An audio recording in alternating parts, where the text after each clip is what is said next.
not advocates for immigration reform at all. We are advocates for enforcement. The government hasn't even attempted to enforce our existing laws.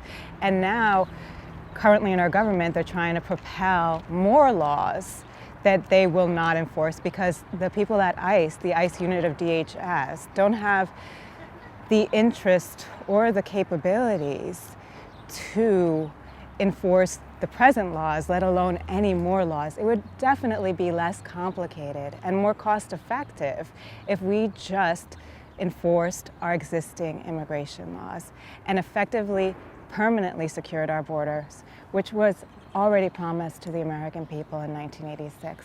The government just needs to fulfill its 1986 promises. Stop pretending like you're going to barter for the border, because right now with the proposed legislation, what's going on is that they're saying that they have to show a plan, that's a plan, to secure our border before illegal alien trespassers will be given benefits to being in our country, or what they're calling temporary legal status. So border security is not going to happen. It's going to be another lie. Okay, so when you talk about border security and enforcing the laws that are already in existence, do you think that the suspected 12 million undocumented immigrants that are here currently, do you think that ICE should begin a process of deporting them, or what do you think the process should be? New York ICE, New Yorkers for Immigration Control and Enforcement, are advocates of attrition through enforcement. So if we actually enforce our existing immigration laws, a lot of the people illegally in our country would self-deport. They're here because they benefit from being here. And so if we remove the magnets to them coming here, for example, they're not supposed to be working here. And sometimes in many documentaries, they interview an illegal alien who does have a job, which of course is illegal, because it is illegal for an illegal to have a job in the US. And so if we were to remove or to actually enforce strong sanctions on employers who hire illegals, a lot of the magnets to illegal alien trespassers being here would be removed, and many of them would self-deport. And New York ICE does actually have a subcommittee devoted to targeting employers of illegal aliens, because employers who hire illegal aliens are also committing a crime, because it's illegal for an employer to hire an illegal alien. And what we have now with current proposals in the Senate, we have S744, and the man behind it is the egomaniac Schumer, New York's own sellout, sneaky Schumer, who was part of the 1986 amnesty and knows full well that the American people were promised secured borders as a result of the 1986 amnesty and never delivered. He should be very ashamed of himself. And it's not even about the upwards of 11 million or 12 million illegal alien trespassers already in our country. What will happen is what's called chain migration. They're going to say that they have family members in their home country that they miss and love and really want to have with them.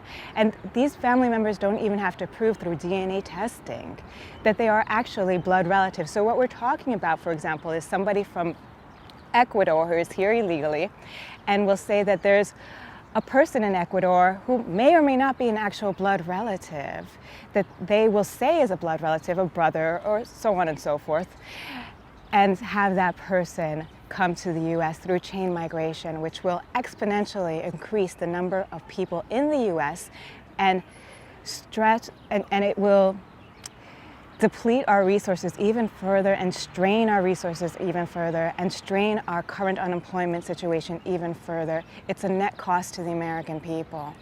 So, you were talking about the possibility of the immigration reform that's being talked about right now happening, chain migration happening, which will increase exponentially, you said, the number of undocumented immigrants, illegal immigrants that are here. You said that it will be a net cost on the American economy. What kind of a net cost do you think that it would be? Well, first of all, the only pathway we should be talking about is not the pathway to citizenship, is a pathway for illegal alien trespassers to go back to their home countries. The pathway to leave is the only pathway we should be discussing. And the way they came here largely is the way they can return to their home country. That's the pathway for them out of here, out of the US. And to answer your question, it's a net cost to the American people right now to have all these illegal alien trespassers here.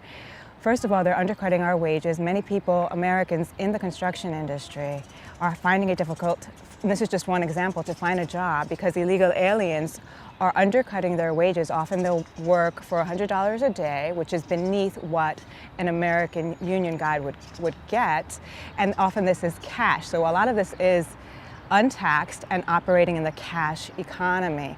And that's just one way that they are undercutting our job situation and undercutting our wages. There are no jobs Americans won't do, only wages Americans will not work for. That's just one example. They are also incurring a lot of costs in our hospitals, overcrowding our schools, because in our public schools, for example, here in New York, they are forced to educate children of illegal aliens. They're forced to educate anchor babies, as well as children who say that they come here. Usually the age they like to say is 4 or 2 years old, that their parents dragged them here, but these are unverifiable stories. They're unverifiable sob stories. And a lot of times they're taught that to say that they came here at 4 or 2 or whatever is the age that will activate American compassion, because our American compassion is being used against us. It's being used against you. It's being used against American students because they want to prey upon American compassion because they know that Americans have a history of being compassionate to strangers or to people in need. And so a lot of Americans have a knee-jerk reaction of sympathizing to people who actually want to steal from us and who want to trespass into our land. They have everything to steal and we have everything to protect. You wear a sign that says sometimes, Hispanic against illegal immigration. Mm-hmm. And can you just tell me a little bit about what is your descent from Nicaragua? Who came here? Why did they? Well, my why family, that I'm an American that was born in New York, and I'm born and raised in New York, and my family came here the legal way from Nicaragua, from Latin America. And did your grandparents come? Was it your parents? Well, different parts of my family came at different times, but they all came legally, and they came from Nicaragua to flee the political turmoil that was there. Well, I feel like the other side a lot of times, for example, when we counter-protested the Dream Amnesty over here in Union Square in New York City most recently, they only want to claim a person who has Hispanic ancestry if they are what they consider to be the right kind of Hispanic, which oftentimes for them means illegal. And many Hispanics that are legal in the US, that are legal, actually want our existing immigration laws enforced. And that's why in Arizona, with Arizona's SB 1070, if it hadn't been for the legal Hispanics or the Americans of Hispanic descent in Arizona, if it hadn't been for them, Arizona's SB 1070 wouldn't have passed. Also during that counter-protest, a person kept asking me about Republicans. And there's a lot of assumptions that go along with being me. I'm actually a registered Democrat, and that surprises a lot of people. I believe that the common sense solution of enforcing our existing immigration laws transcends all political affiliations, and we definitely have in New York ICE people who are Republicans and people who are Democrats, and we all come together on this one issue. We're all people who can think for ourselves with regard to this one issue and don't rely on perhaps what the mainstream media has to say about it, which usually is trying to get Americans to feel sympathetic to people who are trespassing into our country and attempting to steal from our lands. And as I said earlier, we have everything to protect and they have everything to steal. And they will frame this issue in terms of their own sob stories, which many times are fictitious, which many times are coached. And oftentimes you'll find a girl who looks innocent to a lot of people, or maybe to a lot of people who will view mainstream media, and you never interview the rest of the family that she will intend to bring with her if she gets legalized. And especially if she's from Latin America, you never see them going to the country that they're from, which often is Mexico, because most illegals come from Latin America, and of those, most are Mexican.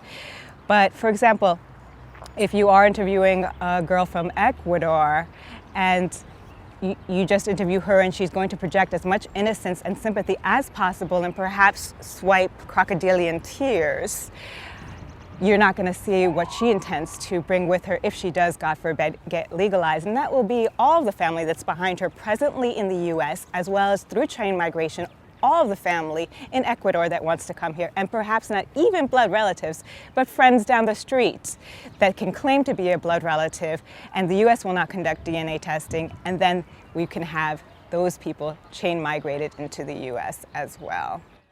We should have our borders effectively and permanently secured, and our existing immigration laws enforced. And if you were to talk to other members of New York ICE about other issues, you would find many different opinions and many different things. But this is the one issue we agree on. And it's the most pressing, because if we don't have a say in who gets to come to the U.S. or who gets to remain in the U.S., very little of our subsequent laws matter. And a lot of the time, like when we did this counter-protest most recently at Union Square against the Dreamers, the other side could have just ignored us. But as you saw, they don't. They don't just ignore us. They think freedom of speech only goes one way, and that's their way. They don't want freedom of speech when it comes to what I have to say or what New York ICE has to say. They only care about the U.S.'s laws insofar as it serves them, and insofar as it's self-serving for them and it's to their advantage. But they will try to use intimidation tactics and bully us and reveal themselves to be a mob, manifesting a mob mentality. When somebody else has a differing opinion, they will try to quelch our freedom of speech. The other side, this illegal alien student who's in our colleges, from my understanding, and the DREAM amnesty is not about access to colleges. A lot of the illegals want to act as if they're not allowed in our colleges, which unfortunately they are. If our New York ICE goal was accomplished, they wouldn't even be in our colleges at all, being able to compete with you and Americans and legal immigrants. But they are in colleges. What the DREAM amnesty is mostly about is about access to financial aid. So not only do they want to go to college, which they already have access to, but they want access to your financial aid, or to other students, to other American students and legal immigrants who are entitled to that financial aid. So they want access to that. They want the money. They want the money. And they view this as largely a joke. And Natalie came up to the banner, to the New York ICE banner, which, by the way, is a replacement for a banner that was mutilated and destroyed a previous May 1st. So she, in a joking manner, went up to it, because to her, our immigration laws and our borders are international jokes. And we also typify people who do not want illegal alien trespassers here. So she's making a joke of it, and I won't stand next to somebody who's making a joke of our borders and making a joke of our banner, our indestructible banner. And when I told her I'm an American, she said, "That's it?" Because that's actually how little being an American really means to her. What she wants is access to the U.S.'s resources. She cares about access to the American resources and being able to be used by her family to get her family to come here if she gets legalized, and whoever may claim to be family. She cares about herself, but it's not in the American self-interest, in my self-interest, in your self-interest, to have all these illegal alien trespassers here. Many of them are here from Latin America and never learn English the entire time that they're here. They're here for decades. This is another way that this hurts the American people. They're here for decades and they never bother to learn English, and they speak Spanish, and what's going on is they're being catered to now by a lot of our institutions, by our hospitals, by social services. And by the way, there are plenty of English as a second language classes throughout New York City that are free. They don't want to bother to learn English, and they like the fact that they are forcing these institutions, by their sheer reluctance to learn English, to accommodate to their Spanish. And what's happening is that our job situation is being hurt further, because now Americans who don't know Spanish and should not need to know Spanish are finding a hard time getting jobs. But my sympathy lies with Americans and legal immigrants. That's where my sympathy lies. And if she cared so much about her grandmother, who she's saying is sick, so who knows, maybe her grandma in Ecuador is sick, maybe she's not. But if she cared so much about her grandmother, she could visit her, but she doesn't want to, because she doesn't want to lose the access to the U.S.'s resources. Because the U.S.'s resources, Natalie, are more important to you than visiting your sick grandmother. There seems to be like an increase in this movement of people who are Hispanic that are against legal immigration. That are against illegal. Yes. Illegal, okay, yeah, definitely, like me. Yeah. Do you think that people often put Hispanic into a box? Well, a lot of people say that the issue of illegal aliens was why Romney lost, but a lot of people don't know a lot about Mitt Romney either, and basically his family was kicked out of Mexico. And I just wish that our government would be as proactive as Mexico is in controlling its illegal alien population. The media often presents Hispanics as if we are all the same, as if we all look the same, act the same, think the same, and have the same political party. And that's often not true. I have what I think is a tasteful distrust of statistics, since I do know in Arizona it was because of Hispanics like me, and by that I mean legal Hispanics, Americans of Hispanic descent, that were able to propel SB 1070 forward in Arizona. So a lot of times our side, the American of Hispanic descent who is opposed to illegal mass migration, does not get aired. A lot of times that doesn't get aired. I'm very proud that there is an increase of Americans of Hispanic descent who are opposing illegal alien trespassers. I'm very proud of that because I think we represent Americans of Hispanic descent who can think for ourselves, who don't just rely on the mainstream media to tell us what to think, and we don't just have a knee-jerk reaction of sympathy to people who are trying to use our American compassion against us. I'm a compassionate person, but I direct it to Americans and legal immigrants and to their descendants, to their kids. Because we have to realize that in a lot of these countries where illegal aliens are from, for example in Mexico, in the villages and towns, the legal age for a little girl to consent to sex is often as low as 12 years old. So when you have illegals of Mexican descent, these illegal alien men come here, they're coming here with those thoughts. A lot of what Americans don't realize is that some of our precepts and some of our laws that we consider to be fundamental to having a decent society are not universal. They're not universally shared. Illegal Mexican men think it's perfectly appropriate for them to try to seduce a 12-year-old girl. And what I'm hearing is how an illegal alien man from Mexico or another Latin American country most often will prey on a grammar school, trying to seduce a young girl into his car through saying, I'm going to give you alcohol, or won't you like to party with me? So that he can end up raping her. These are the sob stories that I have sympathy for. And these are part of the men that will be amnestied, if God forbid amnesty goes through. And these are part of the people that will chain migrate in. But a lot of people see it as some illegals are more harmful than others. But I guarantee you this, the ones that are more harmful are going to be amnestied in along with the ones that you think are less harmful.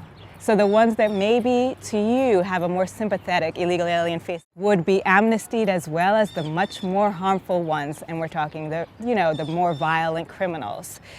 They will all be amnestied as one big bunch because our government doesn't have the capabilities, the competence, or the desire to enforce our existing immigration laws. And if new ones are piled on top of that, new Schumer ones, it's not going to enforce those either. What I say about Schumer, our sneaky sellout Senator Schumer, is that he has the reverse of the Midas touch. Whatever Schumer touches is the reverse of the Midas touch. Everything he touches turns to garbage. Sometimes when you're counter-protesting with New York guys, you have been assaulted, taking your signs. Why do you keep doing it? I do this. I continue to counter-protest in what I often say is the belly of the beast, because we probably have the unpleasant distinction of having more illegal aliens per square foot than any other place in our nation. And I do it to show that it can be done here in New York City, and we do face intimidation and bullying and the mob tactics of the other side and people reducing it to a joke.